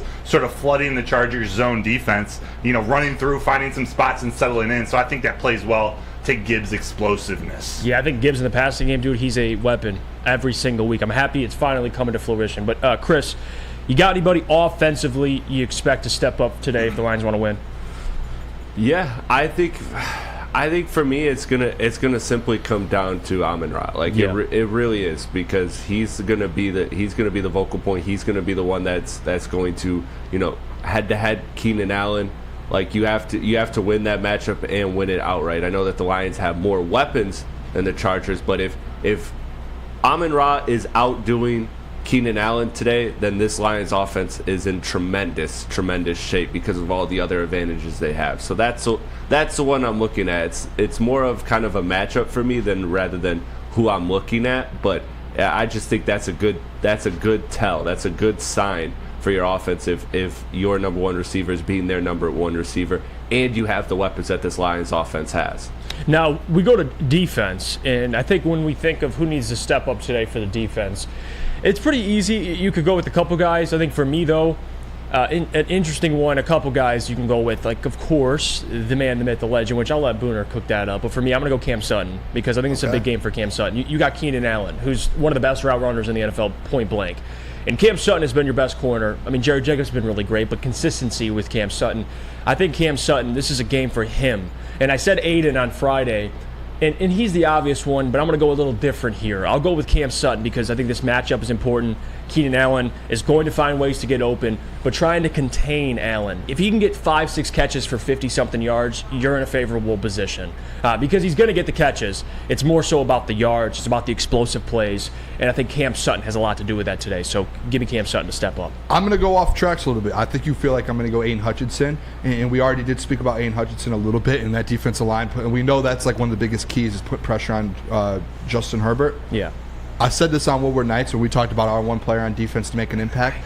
I'm going to go Brian Branch. That's a good one. I think with Brian Branch, you see these weapons that the Chargers have, and I know Cam Sutton probably on Keenan Allen, he's going to have that matchup. But with Brian Branch, in that nickel spot, he's going to be moving around a lot. We already know what the weapons that this Chargers team has, whether it's Gerald Everett, Donald Parham, Austin Eckler out of the backfield, Keenan Allen there, even if he somehow has to match up with him at some point.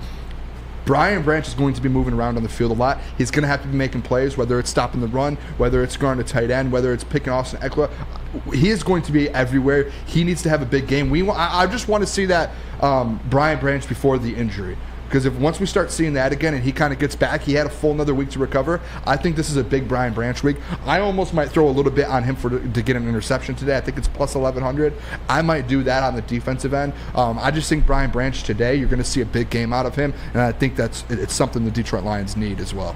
Yeah, he's going to have his work cut out for him. The Chargers play a lot of 2-3 tight end sets, and with Eckler coming out of the backfield, he's going to be around the line of scrimmage, sort of ready to pounce on several different things. So whether that means a takeaway or that means he has 10, 11 tackles just from having a lot of opportunities, that's huge. But I'm going to revert back, not to Aiden Hutchinson, but to Lee McNeil. I think they're really going to take advantage. And maybe because Aiden Hutchinson may get a couple snaps playing on the inside of that defensive line, I think Lee McNeil, with his ability to not just control the run game, but to get pressure on Justin Herbert, being his size, he's not the tallest guy in the world. He's slimmed down. He's quicker. That bodes well against Will Clapp, the 6'5" center for the Chargers. I think he could have a big game. I don't know yet, though, if that means 2 sacks or if that just means another dominant effort in the run game. But I just think he's going to be very impactful for the Lions defense today. I love it. Lee McNeil, Big Mac, need him today against the Chargers. What about you, Chris? What do you think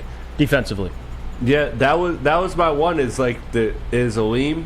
But I guess I can kind of parlay it into Hutch, like we talked about earlier, the conversation, like the thing that Hutch does, the pressure that he does bring, which you talked about, is real, and it is actually impactful. It opens things up for Aleem, but at the end of the day, it's really that combination of those two on the front line. What are they gonna be able to do? Who's gonna be the one that gets to a quarterback that disrupts Justin Herbert and their offensive flow?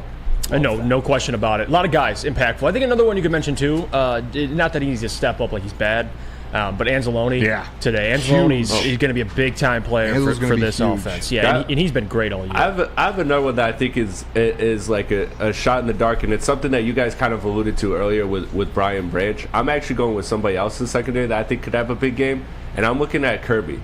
I think Kirby is starting to really find his footing. This is a guy that we thought had a potential at being a Pro Bowl player this year. Like, this is a guy with tremendous upside. He's a tremendous playmaker.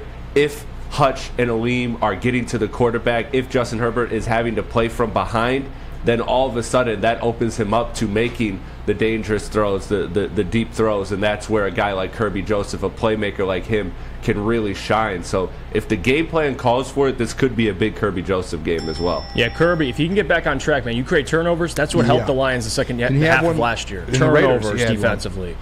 And he had one against the Raiders, which was a great lock, by the way. That's a great bet. You and Spenny won some money on that one. We did. I'll tell you what, let's go to break. When we come back, we'll get into around the NFL. We'll give our picks out, winners, losers, outright winners and losers, and then we'll get to our game predictions for the Lions. Thank you guys for tuning in. It's the pregame show, Detroit Lions pregame show here on the Woodward Sports Network, brought to you by our friends over at Long Drink and Bullseye Event Group. We'll see you guys right after the break. Come hang with the Woodward Sports crew all throughout football season on Saturdays and Sundays. Join our college football and Detroit Lions live watch parties. Inside the 5, caught, end zone, touchdown, Detroit Lions! With money on the line, featuring different special guests and surprises. Start times will vary depending on the game. Only on our Woodward Sports YouTube channel. How would you like to win not one, but 2 vehicles of your choice? One for you and one for your wife, your girlfriend, or your best bud. Get to Lady Jane's today for an award-winning haircut and automatically enter for your chance to win. Courtesy of Les Stanford Buick GMC of Ferndale. Lady Jane's, open 7 days a week, walk in anytime. It's wicked awesome.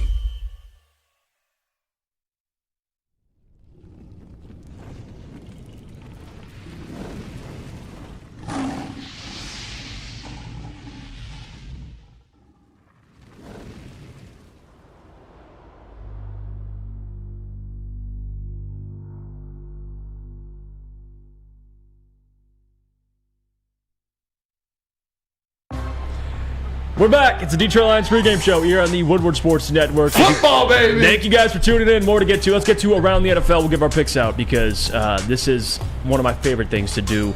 Last week I was pretty hot with my picks, but luckily unfortunately we don't bet money lines. We go and do yards. So we're doing money lines today. We're picking winners and losers. We'll just kind of skip over the Colts and Patriots game. It's already starting in overseas. So Colts lead 7-3. I took the under. And you took the under. Good man. Today, Smart man. Let's start it off. Texans, Bengals, 1 o'clock game. CJ Stroud. Guys, if he keeps playing this well, he's an MVP candidate. I think he already is right now. I think he could rise in the MVP ladder. Are you telling me the Texans are over 500? They have some key wins. CJ Stroud setting rookie passing records. Like, come on. He's incredible. But we'll talk. We're not talking CJ. We're talking winner of this football game. Bengals are at home. They don't have T. Higgins. Booner, who do you got? Who wins this football game? I think it's easy, the Bengals. I took the Bengals -5.5 in my Booner bet segment, so I'm going to go Bengals here. I do think, to be honest, Jeff, kind of a great point from you. Whoever wins this game, whatever quarterback does, is in the MVP race. I think you could have a conversation that C.J. Stroud, after 500 yards and 5 touchdowns last week, I think you could say, yeah, he's in that race. But I think you just have to have some a winning team. And I think if the Texans win, they're 5-4, and he puts numbers up. And then if the Bengals win, sitting at 6-3, and Joe Burrow starts putting these numbers up, I think it's a game changer there. I'm going Bengals. I told Lucas I think Joe Burrow can jump Lamar Jackson in the MVP race. That's how I feel if he keeps playing this well. And it's not a discredit to Lamar. I just think with what Joe's doing with this team, he's playing exceptionally well. I'm with you on that. And with Lamar, it's not like he's not playing well. He has the best completion percentage of his career. But with Joe Burrow, though, this team is winning because of Joe Burrow. When did like Lamar, they're winning because of Lamar. But dude, when you talk about the credit, the pie chart, that defense is insane. When did completion percentage turn into an MVP stat? When you're throwing 15 times No, a game? I mean, that's a part of how well he's playing, but you're right. It's not an MVP stat. I mean, that's a stat that everyone keeps throwing out. It's starting Twitter. to become it, though. The NFL is changing. The game is changing. It's turning into a Jared Goff-friendly game. And Shift God says Bengals don't have Chase or Higgins. Actually, Chase is confirmed. He will be playing. So Chase is active. He's got a back injury. So to your point, Shift God, he might be a little banged up. But no T. Higgins. That's how that works. All right. Bengals. Broder. Bengals? Bengals. All right. Bengals. Chris? Oh, Bengals all There day. you go. I was the one saying they're still going to find a way to win this division. Now, the Baltimore Ravens do look great. But I heard last week it was plus 3,300 for Bengals to win the division. I'm not mad at placing that bet. This is a team that had a slow start the last couple seasons. Every time they bounce back, they've gotten into shape. Yep. This is a team that's gonna make a deep playoff run. And my AFC Championship game is Bengals-Jags, so I have to be consistent. Bengals. They're winning this football game. All right, move on. Let's see it. Saints-Vikings. We know how you feel, Booner, but I want you to pick a winner. I'm going Saints. They're on the road. They're 5-4. They got to win this division, at least separate themselves from everybody else. And the Saints, I think, they're a team they're inconsistent, but you can't deny the talent they have, the players they have. And if Derek Carr can take care of this football, they're winning this football game. Yeah, I'm going to go the Vikings as well. No, I said Saints. Oh, okay. I'm going to go the Vikings. Well, no, because you said I picked the Vikings in the bet segment. So I'm going to go the Vikings. I was listening to you. As soon as I heard you say no, as soon as you said Saints, I just zoned you out for a little bit. It's okay. I'm going Vikings, though. I know I said I'm taking them to spread plus 2.5. There's just something about Vikings at home. They've won 4 straight. Josh Dobbs has another week of prep. I'm going Vikings to win this game at home. You sicko. Sorry. All right, Broder. Vikings, baby. I should have known. Purple people eaters. Yeah. Whoa. What What does that mean? I don't know. They have purple unis. Oh, okay. Just the way. I'm just sus. Chris, what do you think? Who's winning this game? Who's winning this game, man? Vikings, Saints.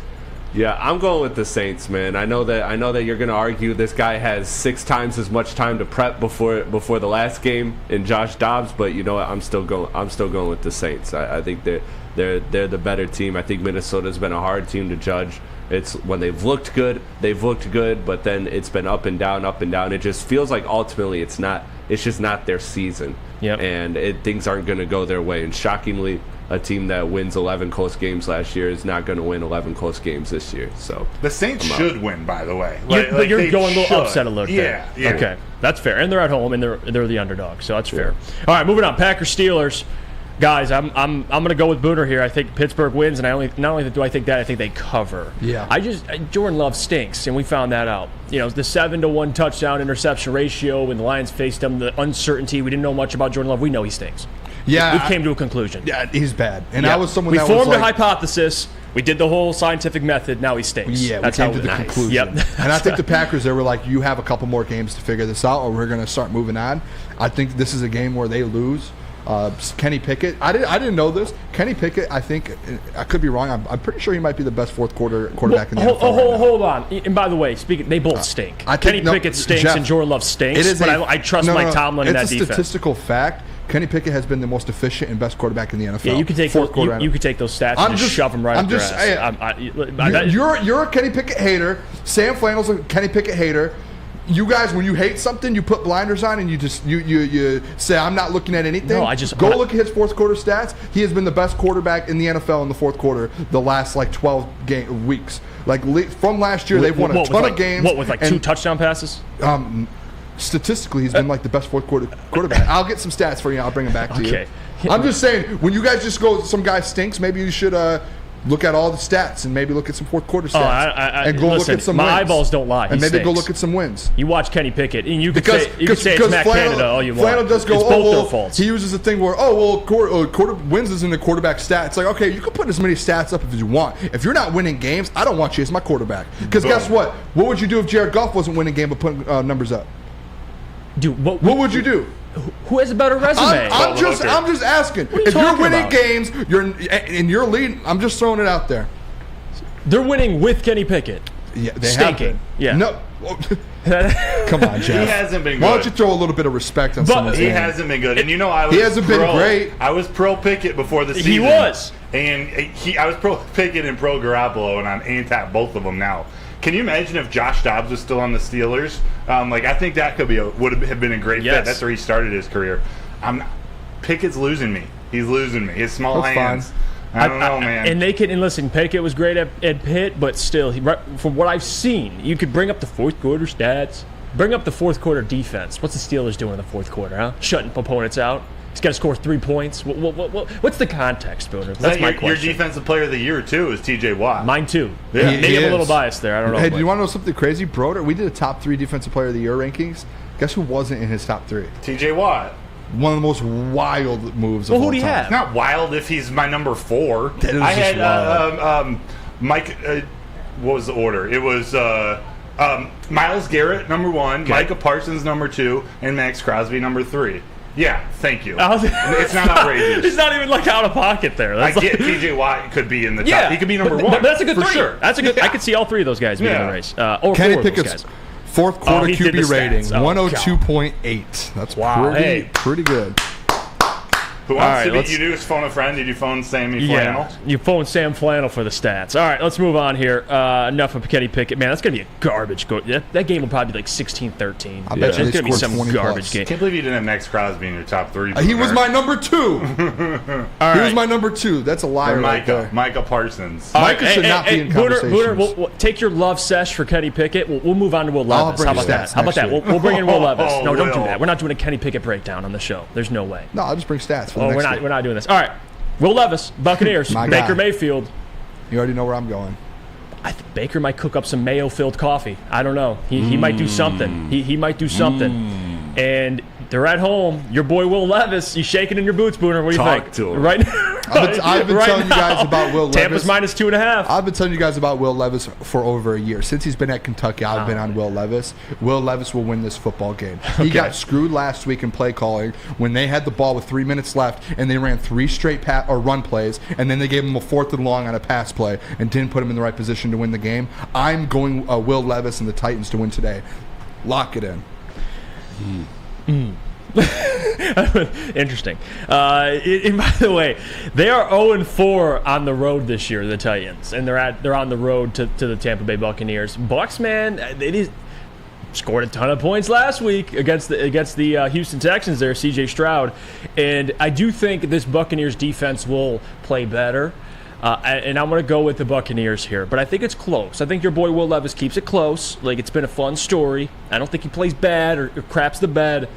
But I'm gonna give the edge to Tampa just on probably the experience at quarterback slightly and the defense. But what about you, Broder? I'm with you. I think the Buccaneers are going to win, and it's going to be kind of an ugly game. You know, the 21-17, 21-20. Just not very exciting, but I think the Bucs got them. What about you, Chris? Will Levis? You putting some money on that mayo-filled coffee, or what you doing? No, I'd rather light my money on fire. On fire. No, I just, like you said, 0-4 on the road. This Tampa Bay team just continues to defy expectations. Baker, you never know what you're going to get, but the rest of that team is just so solid that they've almost become a safe bet, even with Baker being your quarterback, which I don't know how we arrived here, but we're here. So yeah, I'm just rolling with the team that I think is more complete in Tampa. The hat and beard show. Titans win. Levis drinks mayo coffee at midfield. That's a hell of a prediction. So we got 3. It's disgusting. It's disgusting. 3 Bucs picks, and then you go in with the Titans. Yes, sir. That's fair. Moving on. 49ers Jags, and I'll make this quick. They're underdog at home. This one's tough. Like, this is the toughest game to me to pick. Like, because the 49ers, I'm still high on. Like, I know people, they lose 3 straight, they stink. I still think the 49ers are good, and they got Chase Young, so they're better. But I'm going to stick with the Jags here. And I think it's a close game, but this is an opportunity for the Jags to kind of push up in the AFC conference there. So I'll go Jags, but I got 1 foot in, 1 foot out. Yeah. I'll go Jags. So the last 2 days, I've turned towards the Jags. I don't know. On Woodward nights, I did 49ers. And I took the Jags plus 3.5. So I'm in a predicament here. But the last day or so, my stats in my head have shown me to go the Jags. So I think the Jags, I'm gonna say plus 3.5, but I think the 49ers win this game by just a field goal. The reason I have to do it is I have our picks from Woodward nights. I tell Nick you can't switch your picks from other shows, so I'm gonna stick with my picks from Woodward nights. I have to. It's a rule. Now it's a rule. It's a rule, but they only win by 3 at least. That's it. Field goal. Okay. All right. Give me the Jags, baby. What is this? What is this, a Booner hit show? No, what are we doing around here? I'm just messing with you. I'm Broder, impressed. talk to me. I appreciate you keeping your picks. Yeah, he's consistent. Yeah. Broder, what you got? I'm going Jags. There you go. Jags, 49ers win. ATM, baby. What do you think? This was really tough because I really do want to pick the Jags. But you know what? I think this is one of those ones where I am picking against the Jags. I'm picking the Niners for the reasons of not losing 4 straight. But also I think this is like something a good team like the Jags, it will serve them better in the long run because they're feeling like they're one of the hottest teams in football right now. Yeah. And they got to be feeling themselves. And not that they're going to let up, but this loss right here will remind them, hey, like we need to keep this going because we need to keep building because if we don't take ourselves too seriously, then it was hard to get it out there. But if we don't take ourselves too seriously, then eventually we're going to lose to one of these contending teams. So I think this is one of those ones that kind of keeps them hungry and kind of levels them out. And Booner, you're kind of. They cover, but they lose. It's okay. I'm in a predicament. Right. Did you not hear the predicament? Did you guys not hear the predicament? I'm just kidding. Woodward Knights, I gave out the 49ers yesterday. As I've seen different line movements and different things, the Jags, I think they cover. I can't switch my money line pick from Woodward Knights. But that's a rule we have. All right, let's. You're man of your word. I'm going to be honest. I got an upset of the week here. I do.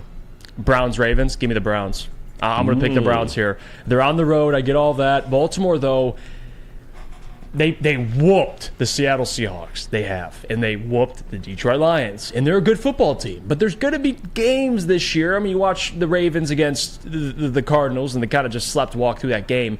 I think there's a bad matchup here. Jim Schwartz and that defense, they're buzzing. And I think they're going to cause the Ravens some problems. And it's not even about Deshaun Watson because, man, speaking of someone who stinks this year, he's been stinking. But I think the Browns' defense keeps this thing close and keeps it in reach, and I think the Browns find a way to pull it off. I'm going to go with that. I do. So give me the Browns. Upset alert to beat the Ravens. I don't hate that, but I'm still going to go the Ravens here. They're the best team in football right now. The Browns quarterback situation, up in the air, offense up in the air, but I still like their defense. I think it's going to be a good football game, to be honest. Two really good defenses, probably two of the best in the AFC. Yeah. So I'm going to go to the Ravens here just because they're at home. It does seem like a letdown game a little bit with the Ravens when you break it down that way after coming off 2 blowout wins. But I'm still going to go the Ravens here today. I think they're the best team in football. What about you, Broder? Yeah, We're split here. I apologize for not adding to the content, but everything Booner just said I agree with. I'm going with the Ravens. Ravens? What about you, Chris? Put me on an island. Yeah, no, man. Yeah, you got to honest save here. I can't tell a lie. I want to rock with you. You're my boy. Listen, the Browns, their defense is real. Don't get it twisted. Yep. But I can't tell no lies up here. I can't tell no lies up here. I gotta tell the truth to the people. I gotta be honest with the people. The truth is and if I'm being honest, the Baltimore Ravens are playing like the best team in football right now. They are. So I gotta roll with them. Roll with them. And they got that cat over there, Lamar Jackson. He's pretty good. Yeah, he's not bad. He's pretty good. Yeah, he's a dog. Just like nobody called you a dog. Lamar's a dog. I'll give you that. Nobody called me a dog. What? Yeah, you did. Nobody did. Yeah. Oh. Yeah. Okay. See. Thank you, Booner.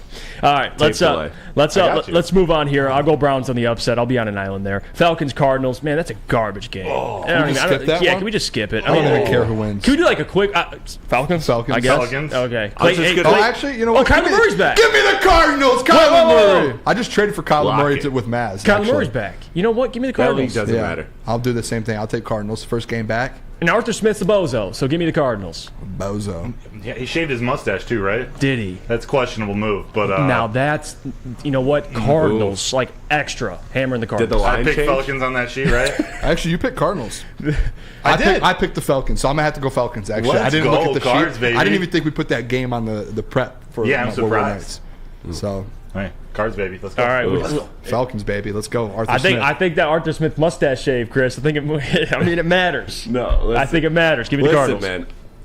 I can't disrespect this game more. So my take is this is just a tie. Because I can give a damn who wins this Whoever game. tunes into this game, that's the L. Yeah. That's the L. And it's a 4 o'clock game. Neither team is losing. The viewer is losing. Yeah. The over-under is 43.5. Okay.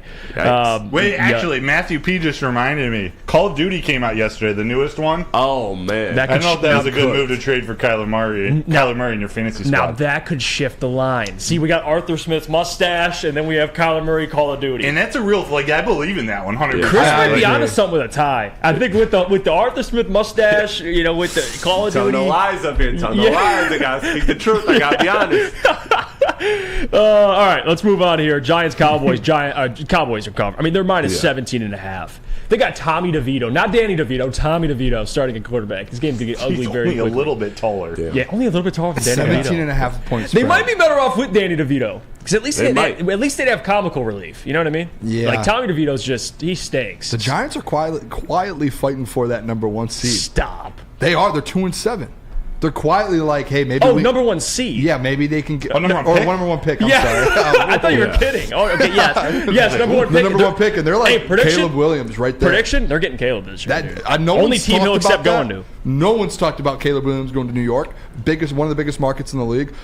They might. I know they signed Daniel Jones to that big contract, but if you get the number 1 pick and you can get Caleb Williams in New York, watch out. See, Danny. Yep. All right, but the Cowboys, I think we all agree. There's no chance. Actually, no. I'm just kidding. Yeah. Giants cover, but the Cowboys win. That's a Booner type of say right there. Let's move on. Commanders, Seahawks. Seahawks at home -6, coming off an ugly game. Give me the Seahawks to cover. Yeah, for sure. Well, actually, I can see the Commanders covering, but the Seahawks win. No. Sam Howell's been playing really well, dude. He has, but right now, Geno Smith, that team last week got embarrassed. It's similar to the Lions. Kind of when the Lions went against the Ravens, got embarrassed in Baltimore, and then the next week they get the Ravens and they embarrass the Ravens. I think the Seahawks do the same thing at home today versus the Commanders. I know Sam Howell's been playing great. I just think this is one of those bad matchup, bad week for the Commanders. Caught them at a bad week. That's all I think it comes down you're to. You're on today, baby. Thank you. I'm going with the Seahawks too. Come back. That's a good point. After that Ravens game, they're going to be playing well. Yep. Up-down theory, huh, Bruder? Yeah, for sure. This Seahawks team is bouncing back 100%. Lock it in. Lock it. Speaking of another ugly game, over under 36.5. Jets Raiders, huh? Oh my God. Raiders, Sunday baby. night football, baby. Ooh. I don't even know who to go here, to be honest. Aiden O'Connell versus Zach Wilson. You kidding me? Can we do Jeff Iafrate versus Booner quarterback battle? I think it'd be more entertaining. We should do that. I mean, we both stink, but we can't do worse than Zach Wilson and Aiden O'Connell. The Jets are -1 on the road. Booner, home underdog? You going Raiders? Huh? Home underdog. Yeah, this is where you're getting me here. I don't even know who to pick, to be completely honest. He's like, you know what? Yeah. No, this game's I'm gonna go garbage. the Raiders. No one wins this game. I'll go the Raiders, though. You're going to go Raiders? Honestly, sure. I mean, Aiden O'Connell. But no, actually, no. I'm going Jets. No way Aiden O'Connell, they beat that defense, yeah, dude. they do. He's going to shit the bed. Devontae Adams game today. Yeah, okay. All right. Didn't have a game last week when they beat the Giants. Okay. Would you start Devontae Adams or Calvin Ridley today? Jets winning outright. Calvin Ridley. Oh. Against the Niners or Devontae Adams against Sauce? I would rather go Calvin. At least you have a better quarterback. And you have... That 49ers pass defense isn't as good as the Jets pass defense. You kidding me? Yeah, I agree. Give me Calvin Ridley. I'm going. I don't know. I'm going Devontae, to be honest. Okay. Calvin hasn't given me much. Aiden O'Connell. That's the thing. He hasn't done much. And then you expect him to do something versus the 49ers. At least Devontae, he can give you something. Can Aiden get the football to him? Though? Yes. Okay. With that defensive line in his face? Okay. Let's bet on this. Let's do a friendly bet. I'll do it right now. Let's do Devontae Adams has 5 catches for 60 yards at least. That's soft. All right, what do you want to do then? He can get that in 2 catches. We got to go. If we're going to bet, it's going to be like 70. Devontae goes off. 70. Let's look at his line. I'll take the overs. You take the unders. Whoever loses pays the other one 25. Okay, now you're. Hold on. That was a little too slick. Hold on. Yeah. Now that was a little slick. That was a little confident. I don't know. Now I'm like thinking, damn, is it going to go on? Whatever his line is, I get the over, you get the under. Don't start looking at the chat. You look at me no, right now. No, I'm not looking Jeff at the chat. Iafrate. I'm looking at Chris. I'm thinking, holy shit, is he right? I don't know. What is it? What is it? Yards. What is it? Doesn't matter. I'll look it up after the show. Whatever it is. It's going to be low because he hasn't been playing well, and they have a worse quarterback. Let's do it then. No, he's going to hit that. Whatever it is. So he is going to have a game. But who plays? But the question was who to start? Calvin Ridley or Devontae? I'm going Calvin Ridley. How about this? Who has a better game? Devontae or Calvin Ridley? Calvin Ridley. You go Devontae? Deal. Okay. 25. Deal. Book it. Yards, by the way. What? Touchdowns and catches don't count. All yards. Oh my God, dude. You're weird. All of it matters. All right? It's all equal. All right, there you have it. There's the pick'em for the week around the NFL. When we come back from break, we'll get into our score predictions for the Detroit Lions and the Chargers. And I'll get some of the injury updates. I think the injury report, we have to wait on that. But I'll give you some of what we know now at this point in time. You're tuning into the Detroit Lions pregame show here on the Woodward Sports Network. We'll see you guys right after the break.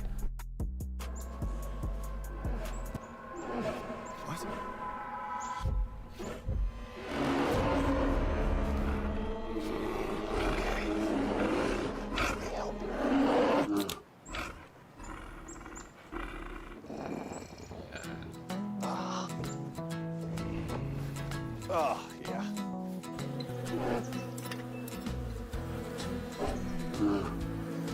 Nothing.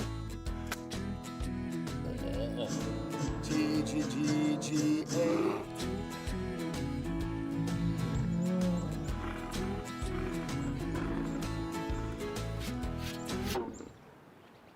Oh, sorry, I forgot. There we go. Oh, cheers, buddy.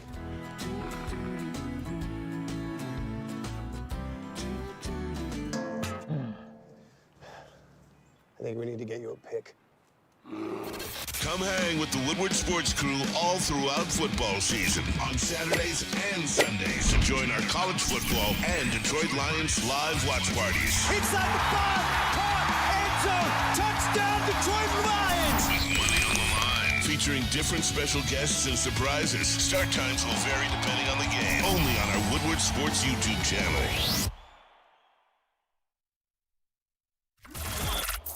Woodward Sports' own Tom Mazaway and Sam Stick Day will be hosting our Lions postgame show after every Lions game all season long. Tune into the Woodward Sports YouTube channel for his hot-off-the-press takes, game analysis, and Kool-Aid sipping celebrations. You won't want to miss it. Join Maz, Stick, and special guests each week immediately following every Lions game, exclusively on the WSN YouTube channel. Welcome back to the Detroit Lions pregame show here on the Woodward Sports Network, brought to you by our friends over at Bullseye Event Group and Long Drink. I know the boys will be indulging in Long Drink on the stream, for sure. They hook us up with cases of Long Drink. Shout out to them. And the boys, win or lose, tastes good. They'll be feeling it. It tastes good. Makes the bets even more intense. It does. It does. Let's get into score predictions. And I've already kind of said this, and I said it on your guys' show. I said it on the Morning Woodward show, and I'm going to say it again. Lions win this game 31-21. I think the Chargers score over 20. I don't think they get shut out, or not shut out, but they score 10. You know, I think they're a good enough offense to put up points, and especially if they're going to be playing from behind. But the Lions are the better team in all phases, and I think, like I said, how I think the game will be dictated is up front, offensive line, defensive line. I'm going to give the advantage to the Lions, at least in this scenario, because offensive line, they're back healthy. I like the matchup, and then defensive line. I think this Chargers is going to be they're going to be one-dimensional. The Lions are going to force them to be a passing offense for most of the game, and then you're going to allow Aiden and those guys to get free. Maybe Tracy Walker gets one. Maybe Anzalone gets another one. Derek Barnes has been getting sacks. Maybe Jack Campbell gets a sack. Who knows? Give me the Detroit Lions win this game by 10, 31-21, and they walk out of L.A. with a win. And they're going to play Tupac on the plane home. It'll be a good night for them. Yeah, I kind of agree. The California song, great song, by the way. I'll listen to that today. But I just love how you say, "Hey, that California song is a very good song." The theme song to the OC you were listening to. What's that? What's the OC? We love you. Yeah, we love you, Booner. All right, give your score prediction. My score prediction, I said it on Woodward Night. Shout out 8 to 10 weekdays with Broder. Shout out. Quiet plug there. Not really quiet, but I'm going the Detroit Lions, obviously, today. I think it's going to be the Detroit Lions 27, which hits their team total, and I think it's going to be the Los Angeles Chargers 24. I think it's going to end up being, I said this a couple weeks back, in the Packers game, and it was kind of spot on, to where they get out to an early lead. They come out off the bye dominating this Chargers team, and then you see kind of in the third, fourth quarter, Chargers get a couple kind of quiet points to kind of bring it back a little bit closer to where it's a three-point victory for the Detroit Lions. Don't think there's going to be much pressure, maybe a little bit, because you're going to feel it's going to get back to one possession, but the Lions will end up closing it out and winning the game 27-24. Off of a huge Amon-Ra St. Brown game. Two dubs for the Lions, huh? And you think Riley Patterson will hit that team total for you, or Lucas going to jinx it again? He better hit that team total, and Lucas better not say a word. Sing. That's fair. Broder, explain. I know where you're going. Give me your thought. Give me your thought process on it, Broder. I think they're going to be. I think the Lions are going to score points. I think they're going to be 2 touchdowns that the Lions score over 50 yards. I just think they're going to be big plays all day. I have the Lions winning 42-16. I have this being aggressive. I know that's a little aggressive, but I think this is that game for the Lions where they're clicking on all cylinders. I think Ben Johnson has been waiting for this. I think this is the anomaly, a West Coast trip out of the bye week. I think they're going to be the outlier, actually coming and playing well in L.A. I don't know. The matchup it's in the Lions' favor. I want to see it. I feel it. I think it's going to happen. So Broder with the ass whooping. He thinks it's going to be like that. And watch it play out that way too. It might be like that Jags game. I'm not hating on it. If you're picking Lions to win big at this point, this Lions team, I ain't hating on it. Let's go. Chris, what do you think? Give me a score.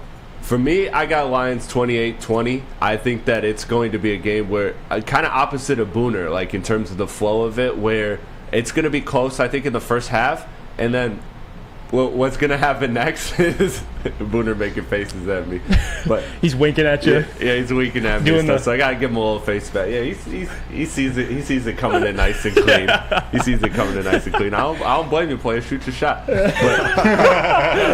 the thing is when you're making faces at Chris while he's talking, and I do like weird things, he does have control over the camera. So I got to be a little careful. You gotta be careful. Exactly. But no, the Lions are going to win. Opposite to kind of Booner's flow of the game, where I think it's going to be close in the first half. I think eventually what's going to happen is that the Lions are going to take a lead, and then the Chargers are going to have to play from behind, and then they're going to start pressuring the quarterback, and that's when it's going to play into the Lions' favor. And then they're going to, as the game wears on, they're going to prove that they're the better team, and they're going to kind of extend the lead and eventually pull away, and the Chargers maybe get a last drive field goal or touchdown to bring it to within 8. But I think it's going to be more than a touchdown difference. I don't think a total ass whooping, but more than a touchdown difference. There you go. Score predictions. The boys have spoken. We have our all Lions wins. So no one dubs.